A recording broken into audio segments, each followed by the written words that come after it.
Why are creators suddenly running for office? Imagine starring in a television show where you accidentally become the president of your country, only to actually do so a few years later.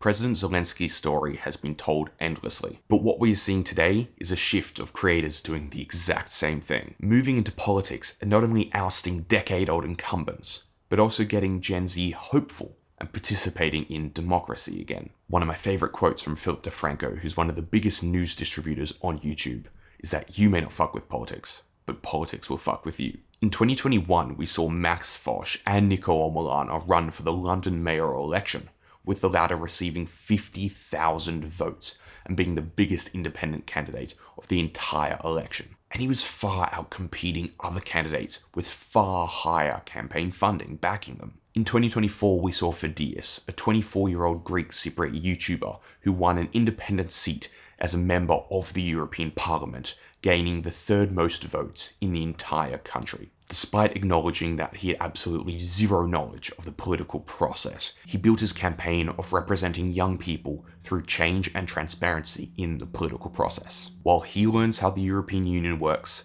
so does his audience. We've previously reached out to Fidias and his team for an interview with no response, so if any of you have any connections to him and his team, that would be greatly appreciated. We'd love to ask him some questions about his journey so far. The creators I've listed so far are hardly an exhausted list. You also saw people like Meet Kevin, who ran to oust the current California governor. And every week I see a new Gen Z representative pop up on my short form feed, promoting exactly the type of change that they want to implement in their community, trying to rally support behind them. Importantly, speaking the language of their electorate, not just standing behind a podium in front of a traditional press broadcast. The topic of creators in politics has risen into the news cycle again, as 26-year-old political commentator and creator Kat Abughazaleh announced her candidacy for the Illinois 9th District. She's encapsulated the discontent in young progressive voters who see the current administration as doing nothing but deteriorating living standards and violating fundamental human rights, with the current Democratic Party doing nearly nothing to stop them. So I say it's time to drop the excuses and grow a fucking spine, as the majority work from an outdated playbook. We need a makeover, which means we need a vision that's bigger than what we've been told is possible. When reviewing her current policy priorities, it reveals just how behind her district is, when many of her policies are things that even conservative governments of allied Western nations implemented decades ago. It seems like Kat has already made enemies in high places, as she claims that Elon Musk's legal team already deposed her regarding tweets she made towards Musk a little while ago. So much for the champion of free speech, which we all know is a lie out of the oppressive playbook. After fighting conservative propaganda and pundits at Media Matters and her own content, she is used to the type of rhetoric that is thrown at her. Writing, I wonder if she'll be passing out Hamas flags in the 4th of July parades. Yeah, the Chicago GOP is just going really full mask off racism, so that's cool. She highlights in her launch video that she would rather spend her campaign money on book drives, clothing exchanges, and public events than fancy fundraisers for rich donors. This is a popular and successful strategy of progressive parties in the past, but with a modern twist. She's vowed to and has already started posting updates in regards to her campaign and her process, whether it be things that she has learned, problems that she's run into, annoyances that have been realized through this process, and the successes of her campaigns, including her first event in which the entry fee was to donate feminine hygiene products. In the first 7 hours of her announcement, they raised $100,000 and $200,000 by the end of the day. Not a bad bit of pocket change. But why does this matter? In an era where young people are being left behind, poorer than any in history, facing off against the climate crisis and fighting back against fascism,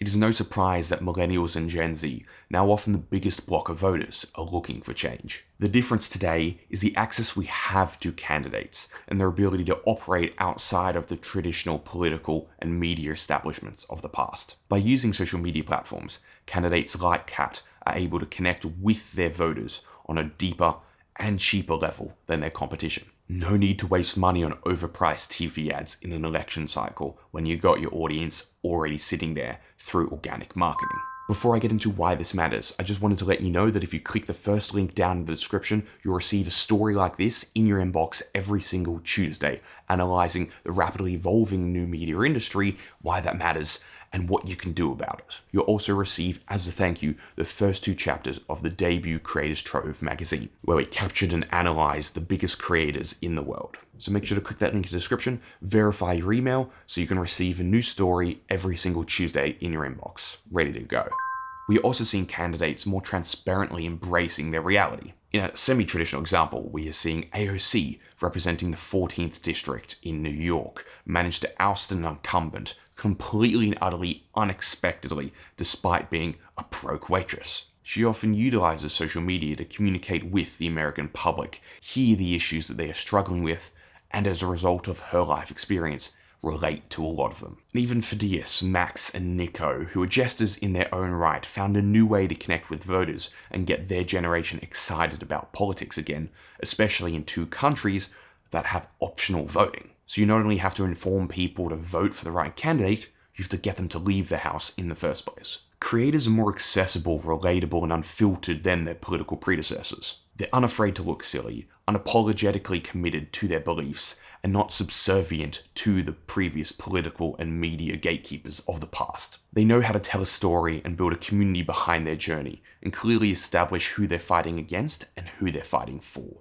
They're not afraid to use rhetoric that connects with young people and call out all the hate and destruction that is tearing apart modern society. There is often a concept in politics that voters use to determine whether they would vote for a candidate, and that's, could I ever be with them? And I think for creatives, the answer is an obvious yes, because this is exactly what they capitalize on, pre-existing parasocial relationships. People already connect with their personality, people already connect and see the world in the same way with the same beliefs. And now it is just about getting your audience to reach out to their friends, reach out to their family, and get them on board, which we saw a lot of with Fidias' rise to the member of European Parliament. So, where is this heading? For the foreseeable future, it is likely that creators will be the future of politics. Even if it is just having a talented team behind you who know how to convey the message in which younger generations understand, like I discussed in my article on Bernie Sanders. Link in the description. Traditional news broadcasters remain, but the option for long-form video on-demand sessions, where you can sit down with your representative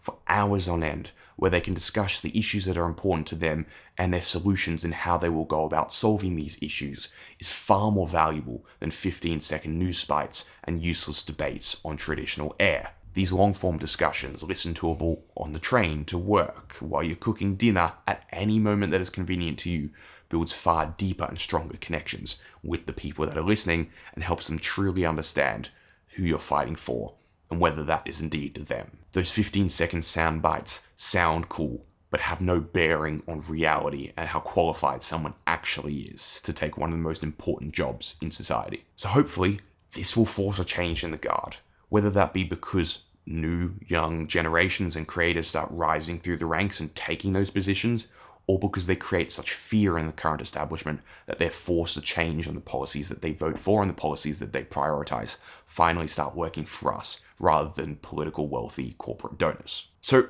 what does this mean for us? Well, for one, young people aren't apathetic about politics. They've just been left out of the conversation. When you start seeing political representatives rise and start running campaigns on fixing the structural issues at the heart of society, listen to them, support them, get people involved, and make sure that they actually win for once. The most destructive thing we can have in a democracy is apathy. If you see no one making a change in your district, maybe that's time for you to step up and be that change that you want to see. Kat said that she had no intention of running before moving to Chicago, and only decided to do so 50 days before announcing her candidacy. This is a turning point for politics as the media structures of the past of the 20th and 21st century begin to subside. While there are still plenty of issues with the oligarchical ownership of social media platforms, that is an issue to discuss for another video. In short, creators are shaping the future of politics and connecting with young people like we've never seen before.